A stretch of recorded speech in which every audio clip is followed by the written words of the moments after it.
Hello beautiful soul, and welcome to Manifest with me, Rebecca G. I'm your manifestation, meditation and mindset coach who blends equal measures of soul, strategy and a little sprinkle of science on the side. Consider me your modern day pink witch with my spiritual toolbox packed full of ideas to energize and inspire you and to put the action into the law of attraction. Let this podcast be your weekly fix because, my beautiful soul, it is time to turn your vision board into a reality. Good morning, good afternoon, good evening, everybody, and welcome to today's magical podcast. I'm so excited today to have not just a guest on, Sarah Kerr. She's also a very dear friend, and we met many years ago. We were just discussing, weren't we? Was it 8 years ago? 7, 8 years ago? I think, 7 or 8 years ago when we were, on that course together, evolving and developing. I did so many courses with her. I can never remember which one it was. Was it the Law of Attraction course? Is that which one it was? Do you know it was the Louise Hay? Oh, it was Louise Hay. How to Heal Your Life. Do you remember? We were bashing pillows. And... Yeah. Yeah, that was a good course. Anyway, you're probably thinking, who is this woman on the podcast? I haven't even introduced her. I can't introduce her because I just asked Sarah what her title was, and she said, love what you said. You went, well, it changes daily. I'm like, well, tell us what it is today. What's your title today, love? My title today is Intuitive Life Wellbeing Coach, with a little bit of mindfulness, meditation, relaxation, teaching in there as well. But ultimately, all joking aside, it would probably be an intuitive life and wellbeing coach of the umbrella. If we go for the sort of umbrella effect with loads of things coming down underneath it, really. I love that, like little roots. Little roots. A lovely image. So tell us how you got into that. Tell us a little bit about your story. So we were talking before about your journey through depression, and I want you to talk about all of that because it's so important for readers to hear how you have blossomed into this incredible coach and woman. Oh, thank you. And thanks for having me on here. Really appreciate it.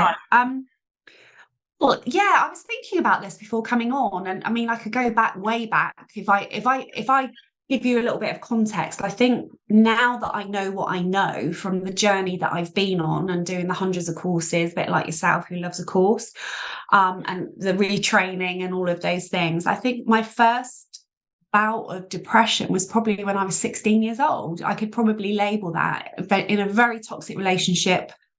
Sat there with a bottle of pills, actually. I know we're going in quite early on that. It was awful when I look back. But how we get to where we are, we have to, learn by these things. And I take great comfort in that, at that time, I obviously had the strength and stamina to continue.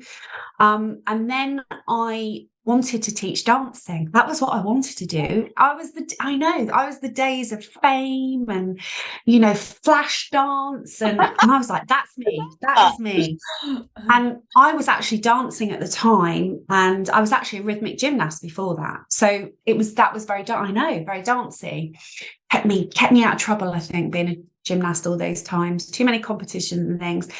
But the next disappointment came when I was actually born with a scoliosis in my back, which meant that when I was 16 and growing and developing, I just wasn't good enough to be a dancer at that time, because I was probably built more for being a gymnast, to be fair. But actually, my back and my body wasn't able to do what I wanted to do. So there was another disappointment. So I ended up training to be a PA. And I got into the corporate world and I did all right. I really enjoyed it. I was very organised, perfectionist, all of those things, which fed into probably when I decided then to have children, having been really in a fortunate position to be able to give up work. Because at that point I was at a quite high level as a PA and I knew I didn't want to go back to that with children. I'd made the decision to be a mum. And I really threw myself into being a mum, but it was almost like a job and it had to be perfect. And there was very, we all know, and I was a fixer, I was a rescuer, everything. I had ABC scenarios for all sorts of things. And unfortunately, I had some very, very bad postnatal depression after my firstborn. He's actually 24. So yeah, can't believe she's 24. Anyway, moving on. Oh, I know. It's gorgeous. But it took me, and actually my husband, bless him, to drag me to the doctors at that time to say something was wrong. I think she was 9 months old, and it was a struggle. It wasn't I remember easy. that Anyway, with moving on. Harley. I know, no, I Yeah, remember it with Harley. Like everyone's saying, it's oh, the baby blues you'll get when he's a baby. Mine came when he was like a year, and I was like, remember just feeling so low, and actually it was getting loads of migraines. And a naturopath friend of mine said to me, you know that it's because you feel like you're out of control. That's why you're getting. It was like, oh, that sort of what if this happens? What if that happens? And I haven't done that. And and it was actually Lottie said, well, she didn't say, she just decided she wasn't going to eat that day, and that was it. That tipped me over the edge. That's the worst. So that You know why crumbling. that's so bad? I was like that. I think because I was brought up that you finish everything on your plate and you're like, my kid's going to starve if he doesn't eat. Absolutely. And also, Annabelle Carmel was big at that time. Everything was about making your own food. So not only, I was trying to get this, good old Annabelle, but let's go at 5 out of 10, Sarah. It doesn't have to be 10 out of 10. And that's one of the things that's come out in the work I do. Anyway, to cut a very long story short, I had some very serious bouts of depression, and I had 2 nervous breakdowns. And I described them as sort of getting to an edge of a cliff and literally just going, yeah, I'm going. I've had enough. And one particular time, I think and I didn't know anything about the mind-body connection at this point, didn't know anything about mindfulness, meditation, coaching. I'd had counselling, I'd had, been to see a psychologist, CBT, and they were brilliant. But I don't think it went deep enough for me, being that little hidden spiritual person that needed to explore other things. But I woke up one day and I couldn't move. My body had seized. It was like, right, you're not listening. Wow. You need to listen. And I tell you what got me through that was watching 24, Jack Bauer, Save the World, so I binge watched that at the time on CD, may I say, because it was that long ago. None of this Netflix but all joking aside, that it got to a point where, I had to, take a big, long, deep breath in and think, right, you've got the rest of your life. What are you going to do? And at that point, I obviously was being a mum. I'd had my son, Patrick, by then. My husband and I had bought a business, and we were working that together, blah, blah, blah. And I thought, there's more to life. And the way I always, a bit of a cliche, it was, where's that missing piece of the jigsaw puzzle? I've got this I've got a really nice, but there's this massive bit. And and it was that, oh, and actually it was then I started looking, I actually went for a Reiki session. That was the first thing I did. And then I started to sort of, open up. I read Rebecca Campbell's, Light is the New Black. And I went, that's me. She's talking to me. When you, yeah. And I thought, oh, something. And then that's when I would have met you and done the courses. And then I went and had some coaching. And it was through that coaching that I went, oh, I could do this. But could I do it? Oh, no, that perfectionist came in, that imposter syndrome came in. Yeah. It always comes in. Who am I to? I don't know enough. I'm not good enough. You know how it rolls.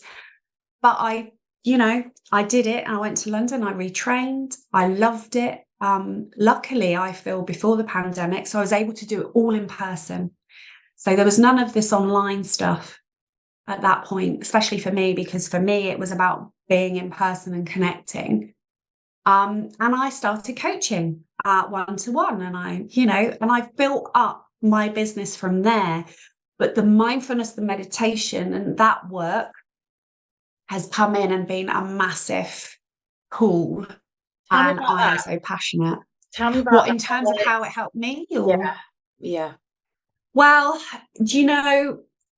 it's when you're doing this mindset work and you're learning to just listen and breathe and be with your body and listen to your thoughts, hear them, and not just be on autopilot the whole time, everything slows down in that moment, and you so appreciate being in that moment. And it was just a bit of a wake-up call, because I've been like this little sort of like Duracell bunny, and I had to get everything perfect. And actually just being in that moment, just accepting what is in this present moment, took me a while. It took me a long time to go, I'm not sure I'm getting this, this meditation. My brain's, I'm doing the Tesco list, or I'm over here somewhere. But what we need to realise is that that's okay. It's acknowledging that you're doing the Tesco list, right? And bringing it back to the breath, or bringing it back to the body, or whatever meditation you're doing. But it's my probiotic mindfulness. It's not something you like that. Oh, I'm stealing that one, love. You're going to see that on a. No, I'm joking. I'll put your name to it. I love that. That's so good. It is. It's not just a case. Well, I'm now going to do mindfulness because I'm stressed out. Mindfulness, this, is a way of being. It's not, and don't get me wrong, you need to be sort of busy wizzy autopilot, otherwise we would not get anything done. But it's actually knowing when to just go, right, okay, something doesn't feel right. And that mind body connection is key, isn't it? And if we're not listening to this, our minds, then our body will soon let us know. And you will probably see this with a lot of people that you coach, and I, just from the women that I surround myself with, I always find the more spiritual that these women are, that are having these breakdowns that you, just like you described. I mean, so many women that have this or go through postnatal really badly. There's this huge spiritual side of them that they haven't ignited and discovered yet. And it's almost like they have this like awakening when they discover meditation. And it becomes like your totally, like you say, your probiotic, but I call it my medicine. Like meditation is my medicine every day. And we can't, with kids, always meditate every day. And our listeners know, I talk about that quite honestly. Sometimes it just doesn't get done, but it's like brushing your teeth. You just got furry teeth for a day. Not that you'd ever go a day without brushing your teeth, but you just feel a bit strange and a bit off balance. But are you finding that as well? Like with women that you meet, they're like, are we just all awakening these women, that we're coming back to ourselves, like how we used to sit hundreds of years ago with each other and meditate all the time? Like, do you think it's just the circles of women that I've been in as well, and I'm part of, holding that space for each other as well, is there's nothing more powerful than having this group. And don't get me wrong, I work with men as well, but I've sort of evolved more into working with women because they're probably more my ideal client. It's sort of me 10 years ago, or that sort of thing. But I've got some beautiful male clients, but there is something about that circle. And I think you're right. I think if I talk about my coming out of the closet spiritually, it was very much something big had to happen to shake me awake. I was awake. I was asleep. I wasn't really getting it. I read The Secret like you when it first came out, and I went, what? I'm not sure about this. What? Really? Right, okay. And then actually I've read it so many times. I've got notes everywhere, and it's like, I get it now. Right, okay, yeah. We are what we say, it's like that manifestation. I know that you're massively into law of attraction, and so am I, but not probably as knowingly, as you are, if you know what I mean. It's but yeah, it's this evolving thing as well. I think as spiritual people, I don't know about you, but there always seems to me as well that there's something else that's not quite, I've just got to keep, hang on a minute, I'm not quite there yet. We should just go and do that now. Yeah. And that goes back about, and I was just gonna say, that does go back, doesn't it? Like centuries. I've talked about this on my podcast before, like us all, we used to sit in circles many years ago, and we used to come together as women. And actually, those of you listening that haven't heard this episode that I recorded, was the history of women's circles, because I learned it on a course that I did, was how women used to really support each other, and how we do now with many of us, but there's still that underlying tone where we're not kind to each other enough as we should be. And sitting in these spiritual circles makes you have that feeling of togetherness again and connectedness that you can't put into words, can you? And I love it that you're sitting in circles as well, because it's so good for your soul. Like, I think we have like as well as our personal hygiene, and we have our mental and our spiritual hygiene that we have to take care of as well. And I think you really get to do that within those groups as well, which is absolutely and it opens up different bits of you as well. So this one of the circles that I'm in, and I'm all about prioritizing you and putting all the good things in, and the well-being and the self-care and all of those things. But this circle that I'm in is actually a writing circle. Now, me, 10 years ago, I don't write. I can't write. I waffle. I was always told I wrote too much at school. I don't, you know what? I'm writing now because I've accepted that what I have to put on paper is actually all right. And yeah, it's not perfect. I don't want it to be perfect. In fact, I'm almost going, it's absolutely everything but perfect, but it's how I feel. It's what I want to get out there. So there's a writing circle. So it's a beautiful space. And, we usually write about an object and then we just write. And poems is the thing that I have started writing since being in this circle of women. Well, how nice. And it's allowed you to be you, to bring it. Yeah. It's funny, isn't it, when you find those parts of yourself that you really enjoy, that for so long you've told yourself that you're not good at. That's lush, isn't it? Yeah, and it would have been probably a teacher saying, "Oh, Sarah, we get to the point on your, when you write your English literature." And I go, "Oh God, I'm a waffler," and I've held that story. Yeah, and forever. And now I'm going, no. I actually saw a video this morning on this guy that was talking about like the schools that children go to, because we're obviously at that place with our little boy where in a couple of years he's going to go to school. And it just caught my eye. I just stopped and watched this video on TikTok, and he was saying about the biggest influence on a person is not their parents, it's actually the teachers that they have at school and the parents of the kids that they hang out with, which is really interesting. And like the values of those people, because they listen to them, they like look up. I remember that as my friends, like all my mates, mums and dads that I would see all of the time. I really did listen to them. I really did look up to them. But really interestingly as well is the teachers and what they're telling you. And they're saying the biggest amount of trauma and problems that show up in our adulthood, like at work, in the office, and like, oh, I can't do that. I'm not going to go for that job. Well, it's from a teacher. Yeah, and it's role models in our life, isn't it? And I don't know about you, but I always remember that one teacher that made me feel like I could fly. They said just that thing that I needed at that time. And there's always that. Teachers. I have clients that are teachers. It's tough out there. It's overwhelming. But ultimately, there are teachers that just teach in a beautiful way. And I think for me, being an intuitive person and being an empath, and I was an empath when I look back, as a little girl, you don't just, you are it.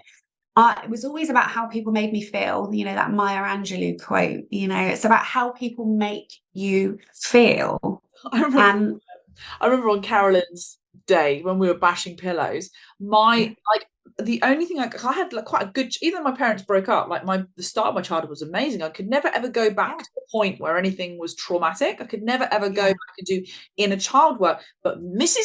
Mandeville, who sent me out of class for talking, who told me I'd never be anything in life because I talked too much, and I'm like, look at me now, Mrs. Mandeville, on podcast. I'm like honing up my skills that you told me I'd be bad about. But that was one of the things that kept coming up about not having a podcast or not showing up online enough, because I thought people would think I was stupid, or they would think I was weird, because she used to tell me I was a weirdo all the time. Yeah. And that it's about owning your story. So many times we're in other people's plays and performances, aren't we? They get to choose what we wear, what we say, what scripts, but now it's you're that director, producer. You're the actor. You can be the makeup artist. You can be everything in your story because it's your story. If you want to be part of a powerful community of like-minded soul sisters, goal-getters and big dreamers, then the Sacred Souls membership could be for you. This is my new monthly moon, meditation and manifestation membership for women who want to learn how to manage their mind, attract their dream life, and blend equal measures of mindset and spiritual development into their life.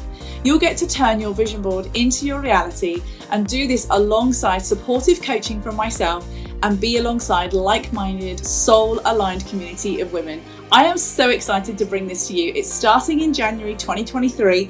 Jump in now, check out the link in the bio. It's just £19 to join, and I'm keeping it that low for a very short time. So jump on in there and sign up today, because I can't wait to have you in my space and just pour even more love into you.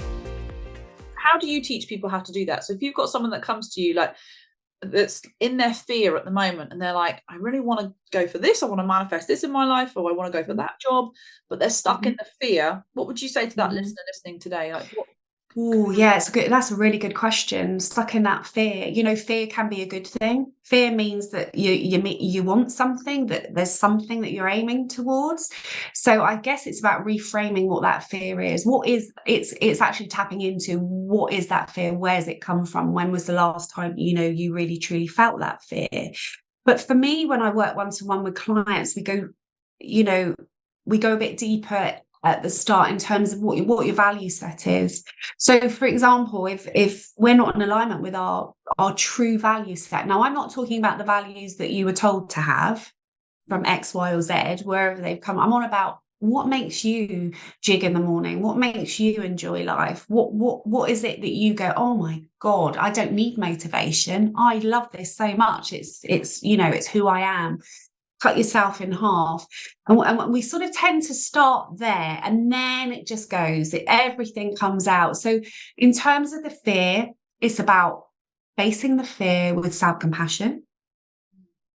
It's about trying to figure out where that limiting belief is, and what is that limiting belief, what's going to be more useful to you going forward. There's so many things. The thing is, when I'm in that space, because I'm so intuitive, I can tap in quite quickly to a feeling, and it just evolves. Every session is so different. Every client is so different. They bring different things, but I think the fact that they've made that call, they've made that connection to actually want to change something, means that we're halfway there. Because the fear, they want to face the fear. Do you know what I mean? So it's about being committed. It's about wanting the change. And I have to say, it's so amazing to see the transformation when you just see that person go, I've never said that out loud to anyone before.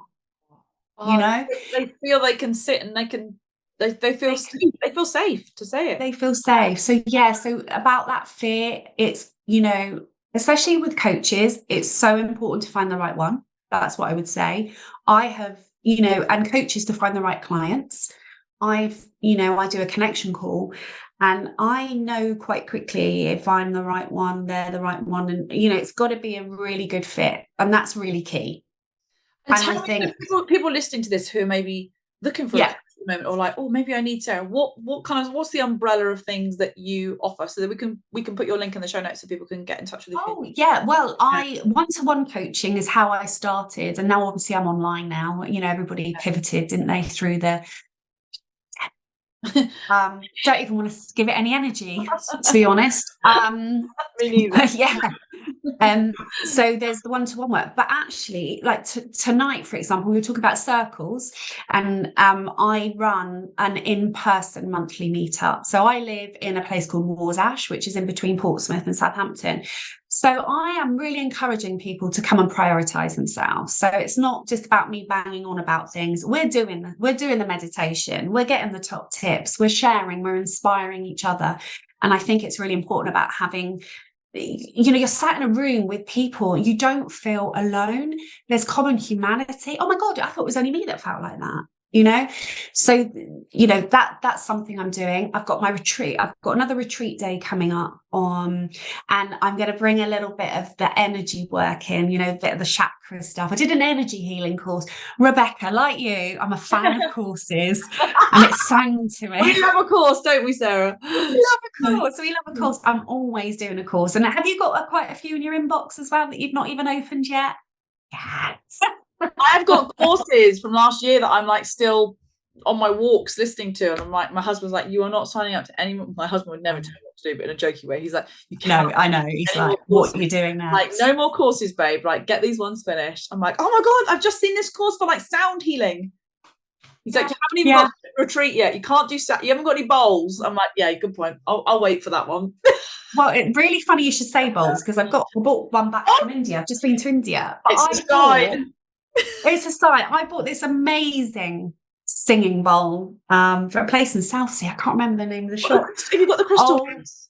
I want those white crystal ones. No, it's not a crystal one. It's a massive Tibetan singing. It's a massive virgin. It's like the mama big mama to this one. And oh my gosh, it vibrates. I did the thing in the shop, and I had two of my friends with me, and they went, "Oh my Lord, that's the one." So that was a 50th birthday present to me. So there's something about the sound healing, isn't there, as well? And in fact, on my last retreat, I had a sound healer, but we're going to do a bit of Kundalini yoga, but I'm just going to bring the thing with retreats. I think because I go on them and I top myself up, I can then be on the other side, which is really nice, and bring a bit of everything to it. And intuitively, just do your thing, It's so good to know you in my circles, because when I have my retreat, I'll be like, right, Sarah, what do I do? How do I do this?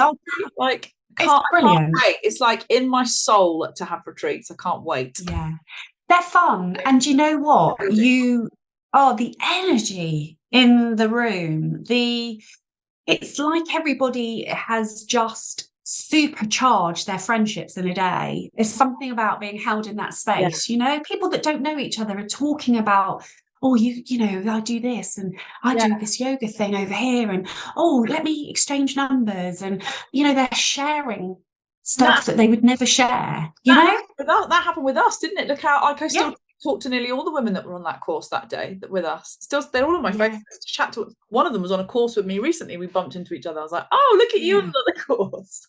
The power of connection, and that, luckily for me, that's one of my biggest values. So when I connect like that, I'm like zinging. I'm on a high for weeks. Being an empath as well, you have to protect your energy, and that's one of the things. Actually, tonight I'm talking about. We know about boundaries and things, but protection. But one of the things, I don't know about you, I don't know if this resonates with you, and I think it might do because of what we were talking about before, is surrendering to non-action sometimes. Oh, yeah. Yeah. How many times do we run in and try and solve everybody's problems? A lot of my clients are fixers, they're rescuers, right? So they go in, all guns blazing, superhero pants on, everything, tapes the lot, and they get brick walls. They do it, they keep going back. But what we've got to realize that sometimes taking the non-action is powerful for the other person, and it's powerful for you. It's taken me till I was in my 40s to learn that one. Yeah, it's taken me probably till maybe last week. No, I'm 50 now, and it's like I say, we're always evolving. Non-action, what's that? Yeah, and actually, even I've got these two astrology girls that are writing all the insights for the app, and even they were telling me about actually doing nothing on some days in my business, and I was like, what? I've got Harley at nursery. I'm not going to not do anything. And they're like, no, honestly, on that day you shouldn't actually be doing any work, because energetically it's not going to be right for your body. I was like, it's really interesting learning about more about the moon and the astrology insights around my chart, around when I should be working, when I should be having people on for podcasts. Like today is like a perfect day to be creating, but like tomorrow is like absolutely not. It will just like retrograde, but it won't go right. This Mercury in retrograde, I mean, I've got friends that are constantly sending me things about, I write a moon even journal, but this constant Mercury's in retrograde, so the link I sent you didn't get to you, and I'm going, what is talk to me about, that really happens. But within my star signs, and where my moon and all my rising stuff is, Mercury retrograde for me is really good. Like, I'm fired up and I'm happy because, like, I don't know, she just said something about this in my chart. She was like, you always thrive. And I always used to think that, like, I would see people posting about, oh my God, Mercury retrograde, I'm having such a crazy day. Like, I feel so unhappy, or like shit just goes to the fan, basically. And I'm like, I don't feel like that. I feel like I'm really creative, I'm really happy, and I've got loads more customers booking in. And she's like, yeah, that's because your chart is completely different to some people. And that's so key, isn't it, to all of this work, is is knowing that you're different to everybody else. And that's our superpower, Sarah, that we're meant to be. So from school being told that we were weird and different, and you like grew up all your lives thinking, oh, I can't do that because people are going to think I'm a weirdo. And now here we are talking about all spiritual, spooky stuff, mindset. I love it. Following and doing what we love. And one thing I always ask every guest on here is, if you were to listen to this podcast, you were to listen back in, like, say 5 years from now, Today, you're going to announce something that you're going to manifest. What's the biggest thing in your life you're like, this is going to happen for me? So that in 5 years from now, you can go, oh, I remember I said that on Rebecca's podcast. What is it? Oh my goodness, I didn't know this was coming. So there's no prep here. So this is like, I can't tell you beforehand. No, there's never any prep with me anyway. There isn't. It's been lovely, actually. I would say, having a community. Did you know what? Go big. Yeah, a membership of some kind where I absolutely bring everything that I've learned, my wisdom, my experience, my tools, my everything. So for me, my purpose is about sharing it all. You can share it and do what you like with it. I want you to know that you can be from here, you can get from here to here. So for me, it would be about having a really amazing, fun, light, practical, because although I'm spiritual, I'm also very practical. So I like a bit of planning, I like a bit of structure. That's the PA in me, right? I was like, but having this, just seeing probably women. Oh, I do love working with men. But just going, oh my God, I didn't think I could do that. Yeah. And I've done it. And look, I'm enjoying life. So it's all about stressing less and enjoying more. So that is the bigger picture. Now you've announced that. The universe is going to put things in your path to make that happen. The universe will start showing you things that you need to do to make that happen. And also, you're going to want to do it because you've spoken it out loud. I have, haven't I? Law of attraction. The universe is now like, woo! She's ready. Let's send her some shit. Send me some numbers. I keep getting 111s and 222s. Tell me what they are again. Quick. Tell me what 111 is. 111 is that you are definitely on the right path. It's almost like a spiritual sign of just saying, just trust, keep going. You're all good. Yeah. 222 is very similar. 222 is very much connected to kind of you and yourself and just being sure about yourself. So it's just letting you know, like, stop doubting yourself. Like, you're all good. It's coming.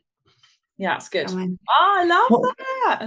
Yeah. That's going to happen now. You're going to have a massive membership. And how can people find you? So we'll put it in the show notes, but we like to speak it out as well. What's your Instagram that people can find you, or are you on Instagram? Well, Instagram, it's Sarah Kerr Coaching. It's all really simple. Website, Sarah Kerr Coaching. Instagram, Sarah Kerr Coaching. Facebook, Kerr with an H on Sarah, because there are Sarahs and Sarahs spelt without the H. And I do have, and I've only just started this actually. Again, I did have a Facebook group but I started a new one with fresh energy, and that's called Stress Less, Enjoy More. I love that. So get me in there. Get me in your group. Yeah, so that's my freebie. We did a lovely bedtime meditation the other evening. So that was nice. Do like a bit of the guiding the meditation like you do, my darling. It's great, isn't it? I love that. And I feel like we need to get you as a guest in the group as well, like coming in for a little mini something. I don't know. I'll have a chat with you about that, doing something in the Facebook group. So I'd love to. A little bit more of you, and then a little bit, that happens quite a lot. They get a little bit more of a taste of you when they see you in the Facebook group, and then you'll probably get lots of bookings like the astrology girls and the breathwork girl did. So it's nice to just send people your way that need you, because there's obviously things that we can't all do. I'm not going to be coaching people. That's not my thing, but it is for you. Definitely. There's lots of souls that need your help at the moment. So thank you so much for your time today. Thank you so much, everybody, for listening, or if you're watching this on YouTube, thanks for watching. Don't forget to subscribe and leave us a fabulous review about how incredible Sarah's been today. But thank you all so much. I will look forward to speaking to you all and seeing you all next week. Bye guys. Love you. Bye. Thank you so much for tuning in today. I'm sending you a huge virtual squishy hug, and I hope today's episode has helped giving you some inspiration, energy, and a light bulb moment.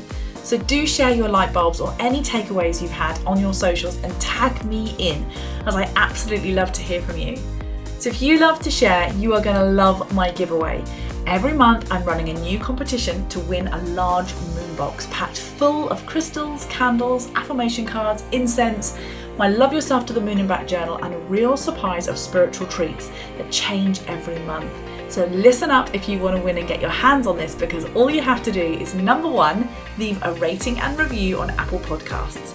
Number 2, tag me on your socials with either a post, video or story of your top takeaway of that specific episode. Be sure to tag me in as @RebeccaWelstead-Green so that I see it, and you'll be entered into my free prize draw. So from my heart to yours, lots of love to the moon and back. Have a fabulous week, beautiful, and I can't wait to spend time with you again next week. Mwah.